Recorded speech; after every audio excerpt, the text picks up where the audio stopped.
Madam जी सब सब actors आ सकते हैं।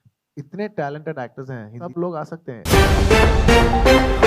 नमस्कार दोस्तों, बहुत बड़ी खबर क्योंकि तैयार हो गए हैं साउथ इंडस्ट्री के धमाका स्टार कहे जाने वाले अल्लू अर्जुन भोजपुर के king power star Pawan Singh को स्वागत करने के लिए। और इसी के साथ अब लगने लगा है कि भोजपुर के king one and only Pawan Singh को अब काला टीका लगाना पड़ेगा, क्योंकि बॉलीवुड के ठीक बाद सीधा नजर पड़ गया साउथ इंडस्ट्री का पावर स्टार पवन सिंह के ऊपर। दोस्तों आपको बता दें कि साउथ इंडस्ट्री दुनिया के सबसे बड़ी इंडस्ट्री में 2 नंबर पर आती है, ठीक हॉलीवुड के बाद। पूरी खबर और अल्लू अर्जुन का वो इंटरव्यू भी दिखाने वाले हैं। इसके साथ आपको बता दें कि दोस्तों साउथ इंडस्ट्री वही है जो बाहुबली आरआर जैसी बड़ी फिल्में परोसी है। इससे पहले भोजपुर के mega star Ravi Kishan south में कई झंडे गाड़े हैं और अनेकों अवार्ड में सम्मानित हो चुके हैं। ऐसे में आप ही सुनिए कि क्या कहना है अल्लू अर्जुन का।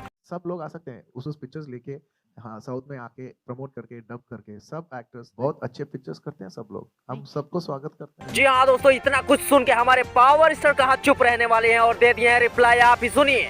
सबको मिलजुल के रहना है। इसमें क्या है कि हिंदी है, भोजपुरी है, मराठी है, तेलुगु है, गुजराती है, हम सब परिवार है, हम सबको मिलजुल के रहना है, हंस खेल के रहना है। ऐसे में दोस्तों दुनिया की सबसे बड़ी इंडस्ट्री जो 2 नंबर पे पूरे वर्ल्ड में आती है, इस इंडस्ट्री में पावर स्टार पवन सिंह का ऑफर मिला भोजपुर के लिए ऐतिहासिक बात है। ऐसे में अगर आप भी पावर स्टार पवन सिंह के फैन है तो हमें कमेंट करके बताइए कि आपको क्या लगता है कि पावर स्टार पवन सिंह को साउथ में जाना चाहिए या फिर नहीं।